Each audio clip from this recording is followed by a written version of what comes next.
মধ্যপ্রাচ্যে যুদ্ধের পরিস্থিতি, যার প্রভাব পড়েছে আরজি করের ক্যান্টিনগুলিতে। আগের থেকে বর্তমানে গ্যাসের যোগান অনেকটাই কম। আগে যতটা মজুত রাখা হয়েছিল এখন তা দিয়েই কাজ চলছে। সতর্কতামূলক ব্যবস্থা হিসেবে কমানো হয়েছে রান্নার পদের সংখ্যা। যেমন সকালে খাবারের মেনু থেকে কমানো হয়েছে 4 থেকে 5টা আইটেম। একই অবস্থা লাঞ্চ ও ডিনারের। প্রয়োজনে ইন্ডাকশন কুকার ব্যবহারের পরামর্শ দিচ্ছে ক্যান্টিন কর্তৃপক্ষ। সমস্যাটা হওয়ার আগে স্টক কিছু ছিল যে ওগুলো দিয়ে চালাচ্ছি, আর আইটেমও অনেক কমিয়ে দেওয়া হয়েছে। ধোসা হচ্ছে না, পরোটা হচ্ছে না, বা অন্যান্য ভাজা বড়া জাতীয় কোনো কিছু হচ্ছে না। যদি সেরকম হয় তাহলে ইন্ডাকশন করতে হবে। যেমন ডাক্তাররা বলছে কাকু আর যাই করো, তুমি খাওয়া বন্ধ করো না আমাদের। যুদ্ধ পরিস্থিতিতে বন্ধ হতে চলেছে মোহনবাগান ক্যান্টিন। ৭৮ সাল থেকে একইভাবে চলছে মোহনবাগানের ক্যান্টিন, কিন্তু এখন জ্বালানির অভাবে কার্যত রন্ধন বন্ধ হওয়ার উপক্রম।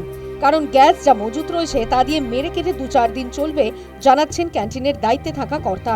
শুধু তাই নয়, দিনের পর দিন স্বাভাবিক দামের থেকে বাড়তি দাম দিয়ে সিলিন্ডার কিনতে হচ্ছে, এমনটাই অভিযোগ করছেন তিনি। এখন পরিস্থিতি ধরুন গ্যাস পাচ্ছি না। আমাদের যে সাপ্লাই দেয়, আমাদের ১৭০০ টাকা করে সাপ্লাই দিত। কালকে পর্যন্ত নিয়েছে ৩৫০০ টাকা, কাল আসছে বলছে ৪৫০০ টাকা লাগবে। এবার পরের পর যদি দাম বাড়িয়েই দেয় তাহলে আমরা কোথা থেকে কী করব?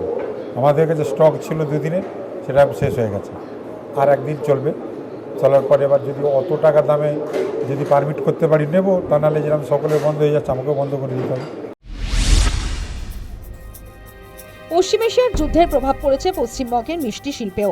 মিষ্টির দোকানগুলিতে কমার্শিয়াল গ্যাস সিলিন্ডারের সরবরাহ না থাকায় এই সমস্যার সৃষ্টি হয়েছে। কমানো হয়েছে মিষ্টির সংখ্যা। পরিস্থিতির কোনো উন্নতি না হওয়ায় মুখ্যমন্ত্রীর দ্বারস্থ হয়েছে মিষ্টি সংগঠন। পরিস্থিতির দ্রুত সুরাহার আবেদন জানান তারা। আমরা মুখ্যমন্ত্রীর কাছে অ্যাপিল করেছিলাম, আবার মুখ্যমন্ত্রীর কাছে অ্যাপিল করেছি যে আমাদের এই ডায়েরি ইন্ডাস্ট্রিটাকে বাঁচিয়ে রাখতে, মিষ্টি ইন্ডাস্ট্রিটাকে চালু রাখার জন্য অন্ততপক্ষে আমাদেরকে একটু এলপিজি, আমি বলছি না আমাদের প্রয়োজন মতো যদি যতটুকু ন্যূনতম সাপ্লাই দেওয়া সম্ভব ততটুকু যেন সাপ্লাই দেয়, যাতে আমরা কাজ চালাতে পারি। এছাড়াও আমরা পেট্রোলিয়াম মন্ত্রকের সাথে যোগাযোগ করেছি, সেখানেও চিঠি পাঠাচ্ছি, আমরা যোগাযোগ করছি, পুরো পরিস্থিতির দিকে নজর রাখছি, দেখা যাক কি হয়। এই পরিস্থিতিতে ভাবাচ্ছে বৃহৎ এবং ক্ষুদ্র ব্যবসায়ীদের, ধুঁকছে ছোট বড় দোকানগুলি। এখন পরিস্থিতি স্বাভাবিক হবার দিকে তাকিয়ে সকলে। News time.